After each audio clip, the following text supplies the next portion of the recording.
That takes place partway through, and again, that's really where you start to explore how deep the cult goes. And we keep calling it a cult. It is. They do some weird stuff. It's where it's kind of the facility that Olivia, who you mentioned earlier, is the head of, and so you're just breezing through these upgrades right now. Yeah, this is just to get him set up. I've done this a couple times. Yeah, I'm almost certain you have. you normally wouldn't get to do this. This is kind of, as a developer, it's fun to just, oh my God, I got 75 points. I get to spend them however I want. Yeah. Well, I can even imagine though, people they're going to deep dive into this game for a very long time. Yeah. And I can just imagine them just twiddling through all the menus and just flying through everything. Yep. And getting what they want with this, which of course it's always awesome. As people deep dive into games. Yeah, and I think people will enjoy. I think speedrunners will have a good time, because when I watch guys at the office that are doing kind of the speed runs, they know exactly which room they want, which upgrade they want as they go through. So it is that thing. I get an upgrade point, and I'm banging through to kind of hit it. I think it's going to be a game that people really like to stream and create videos of.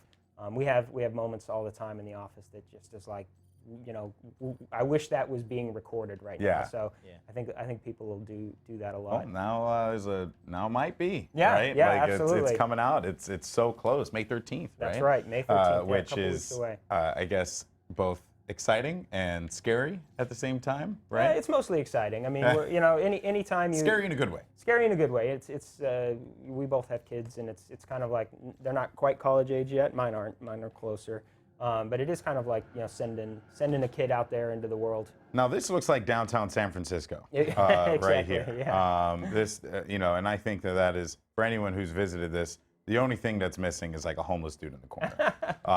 But this is about it, right? BART station to the left, we're good there. Yeah. That's pretty much where the Hellspawn horn is located. What is going on here? This is Titan's realm. So this is Hell's kind of broken up into these fractures, and this is a kind of what we call a fracture of Hell that is actually, you actually get a little bit of lore. These are what we call Slayer testaments. These are kind of some of the way that you get. Again, you just touch it, you can listen. You don't have to listen, whatever. We don't want to say what it's about, though. Yeah, we don't want to say what it's about, but you start to understand even more lore about Hell in the player and that kind of stuff. Doom 1, Doom 2, you've gone there. You went there, you did that. Yeah. You went back again, you did it again. Yeah. But it was always just like, you're shooting demons in hell. That was always like the premise. And that's what you'll see here. I mean, it's a lot of shooting demons in hell. It's kind of taking the fight to their home turf. Now this is a cool moment. I remember you guys showed me this yesterday. Yeah. And to me, this screams Doom. Yeah. How often in a game do you get to jump down a demon's, like a corpse to the demon's throat? Land in a pool of blood. Yes. And then it pretty much just get bombarded as soon as you come out. Yeah. This whole level is kind of built around the idea that it's this fracture of Hell that you're kind of continuing to go down through, and actually you end up on the other side of it. It's almost like going through an iceberg of Hell, and ending up on the bottom. But really weird to use ice with Hell, Yeah, I respect it. Hell freezes over it. But this first part is kind of built in the as you saw there, you kind of went down. It's like a Titan demon graveyard. Can Glory kill those guys? You can actually, if you're up and you can get close enough to them, or they're low, you definitely can. All right, here you go, your challenge, if you choose to accept it. If you run into another one, go for it. Oh yeah. I want to see that so bad. That'd be so sick. So this is a Cyber Mancubus. There's so much to talk about as he plays through it. Yeah, Cyber Mancubus. The Cyber Mancubus, he's kind of a UAC kind of looks like my first girlfriend. That's what's up. Whoa. I had a rough high school. Yeah. he had pulled up the chain gun with a modification. It's probably one of my favorite guns in the game with the modification of the mobile turret, where you basically break it off into three guns basically, kind of all firing the same.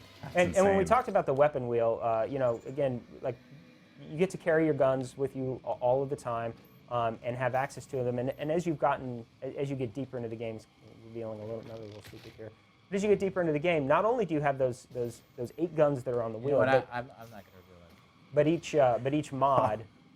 You can't just go there and then choose not to reveal it, Hugo. It's just that's not how this works. You can't just tease the viewer. You know what though? Like I'm worried we reveal too many secrets. They've seen too much. They have seen too much. All right. But the mods you can access. Once you have like a couple mods for a gun, you can only have one mod on a gun at a time. But you can switch between them really fast. You've seen him do that a couple times here, where he'll switch between 2 mods really fast. It's just a quick button press. So between the weapon wheel and having immediate access to all those guns, and each gun having a mod, and then kind of a fast switch to the other mod, you end up with like 20 different combinations of guns that you can use at any time. That's a great strategy right there. There's like pro tip, number 1. Pro tip with Hugo, number 1. Exactly. Like shoot a pinky with the stun, kind of stun him a little bit, and then swing around him and shoot him in the butt with the super shotgun is fantastic. While you're on this screen, not only the auto map there you can see, but we've talked about the upgrades. You get those through a number of different means. Leave that up for a second. So on the right-hand side there, you can see, leave the challenges up. You can see those challenges. So those are mission challenges. Again, these are totally optional. If you wanna get one upgrade point per challenge, you can do those. It keeps track of that and informs you. Then there's exploration challenges.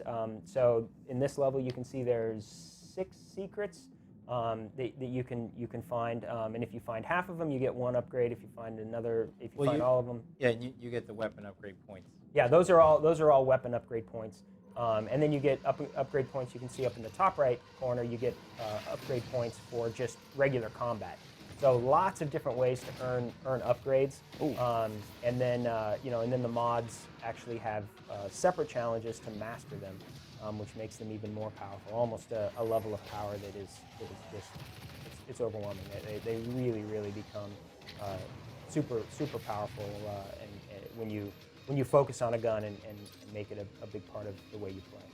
Nice. So now you're basically just in full-fledged demon monster slayer mode. Yeah, and at this point. once you memorize everything on the weapon wheel, you can kind of quick switch between it. I've been doing a lot of that, and make sure that you get the right sort of tool for the job. It's actually, it kind of comes from the way, and the weapon wheel works great on the PC, but that desire comes from playing on the PC. When you play a game with all the guns, where you're carrying all the guns, it's way more important to be able to just reach up and hit the number key that you want. So we kind of wanted to design. For the consoles, design that capability where you can get to any weapon really quick without having to cycle through all of them. And the weapon wheel kind of puts the game into a slow motion state for a little bit. And on the PC, it's similar? Yeah, absolutely. You just pull the weapon wheel up, or you can scroll through guns using the mouse wheel, or you can pull up the weapon wheel, scroll to a gun, or move your mouse to it. So it's kind of a universal system that I think just works great when you're trying to manage kind of that full load of guns. Oh boy! Again, you can see like one of my favorite moments. Oh man, you gotta like prep that up. You can't just do it. You have to like get us prepared for it. Chainsaw Revenant. Chainsaw Revenant. Oh, absolutely. Crushing my We'll dreams. have to find some gas. Crushing my dreams. You'll find gas in hell. Of course. It goes without saying. Oh, man. Oh, no. That is so cool. Yeah, you end up, when you get into missions like this, where there's just an overwhelming number of demons, you end up using glory kills somewhat strategically, and they actually play into the harder difficulties a little bit, because when you go into them, when you actually activate it, yeah, you have a moment, just a very brief moment of invulnerability. So when you're playing on something like Nightmare or Ultra Nightmare, you almost look for those moments where I can go in and glory kill a guy if I'm hanging on the edge of death, and because when you glory kill, it drops a greater amount of health and ammunition. Yeah. So there's a benefit to doing it too, and again when you're playing on a higher difficulty, it's particularly useful. Yeah. You see, Hugo's been using grenades. So we haven't really talked about equipment. You find throughout the game, you find a few different pieces of equipment. What you've seen there, riding the edge of death there. Hugo lives life on the edge. Okay, this is what I've discovered with him so far. Throwing grenades on the floor, not prepping up chainsaw kills. There's just a lot of craziness with this guy. Go for it. Oh my goodness. I love that. That's a great glory kill. That's a good one. Oh, I missed him. Yeah, each demon, when you fight it, you can kind of see him here lining up, and Pinky charges, and you swing around. It's like being a bullfighter. You just smacked him with his back? With his tail. with the tail on his back. That's disrespectful. But I'll take it. That's cool stuff. That's really cool stuff. And I see the haste there too, just hanging out. Yeah. You pick and choose when you want to use it. All right, so this way like, hey, this is going to be a good opportunity for me to take advantage of this, and absolutely. And you just jump right through a portal here. So yeah, again, another kind of classic thing. It's like we use teleporters throughout the game and portals that allow you to kind of zip from one space to another. We've incorporated, movement is such a big thing. I didn't even talk about it when he was in the last in the Lazarus mission, but he has a double jump capability at this point. So you start out with just a basic jump, and then a few levels in, you discover these kind of double jump boost boots, and then double jump becomes a big part of your movement package, and it's just like, so he'll use it. He uses it a lot throughout here. that quad damage? Yep. Yes, it is, and it's perfect. It's perfect example. You may want to wait for that. Really? Yeah, because most of the fights escalate. So you get in, and if you can kind of handle things okay, a lot of times you want to hold off a little bit until you know that the fight's gotten a little out of control. Oh, that's just wrong. Pick it up. That is just disrespectful. Pinky gets no love here. Oh, geez, Louise, that's insane. That's cool though. That's really cool. And that's a great example of a guy gets staggered, and then he uses like a fast kill gun to take him out. You don't have to glory kill every single time. It's kind of a part of the strategy as you play. Yeah, and I could go through the whole game probably just not glory killing. You could if you wanted to. Yeah. It's once you start playing, it's one thing to watch, and then playing is just. Again, it's like dancing. You kind of get out there, and you're like, it just feels good to be moving through these spaces, and you get into a flow. It is that similarity to without the reload, the fast movement, you're dodging projectiles. All these ideas that early in the game we try to introduce kind of slowly. Because they're not common when you play most shooters today. You try to hide, or you try to let your health regenerate, or that kind of stuff. In this, you blast through, you keep moving. Dodging projectiles even is just something that I think we start players off fighting imps early because they throw the fireballs. And to get that feeling of swerving between fireballs, swerving between projectiles, most enemies, their main attacks are either to pressure you or to shoot, to shoot a projectile. There's another good example of just kind of dodging and weaving through that stuff. Oh my gosh, there we go. Yes. Brought out the big gun. Use it. Almost died. Yeah, you were close, man. It was close. I'm telling you, you're living your life. Holy shit. Oh, oh no. Oh my goodness. That is so. No quad damage here. You're not committing. I think you should. He's commit. about to. I think you should commit. I think he's going to use the BFG on him. Yeah. Oh my good. Look at the way he Let just him up. crumpled like a cookie. Jeez. Go for it. Oh no way. That is just the worst way to go. So, Right but there. that's a good example right there. Like you fight a Baron, and that was a one-hit kill of a Baron, which is pretty with the chainsaw, which is like that's pretty valuable to be able to do that. But it cost all of his fuel. He had to be completely full on fuel, and it cost all of it.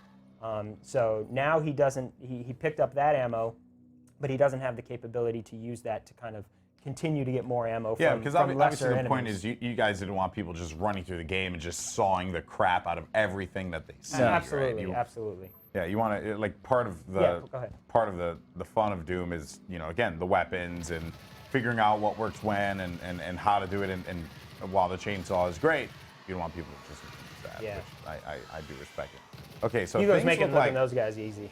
So- Lost Souls are fun. so this looks like it's about to get really quick. Yeah. Like I Yeah. don't know because this is a pretty wide open arena here. Yeah. So I'm afraid for you, Hugo.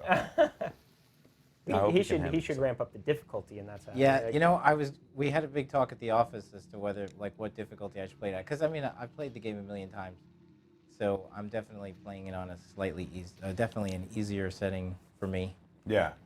Okay. Okay. So what you're saying is, these demons, they can't hold a candle to, Stone Cold Hugo over here. But Actually, I'm sorry to cut you. The in-flight mobility thing is I have it on right now, so it allows me to like basically move in midair. Yeah, it's a perfect example of like everything we do, we try to make from an upgrade perspective. These aren't like micro upgrades. They're not just little like, oh, I can get 5% more damage or something like that. They're pretty meaningful, and they really do fundamentally change the way the game feels or the weapon feels. So his in-flight mobility rune that he's using there, if you really like to play and have massive air control, you can see there like he jumps and he can almost jump out over a ledge and then pull himself back. These are really cool. I love these things. This is as part of our secret system, we have collectibles. These little Doom guy collectibles that when you find it, it unlocks in our model viewer. You can access you can access our model viewer and be able to see any of the demons, the guns, really up close and see the detail and level that's in them. And you unlock those through finding those collectibles in the world. all right. So it seems like you're about to get. And so what is this yellow skull here? It's a key. Okay. You find the yellow skull and unlock the door.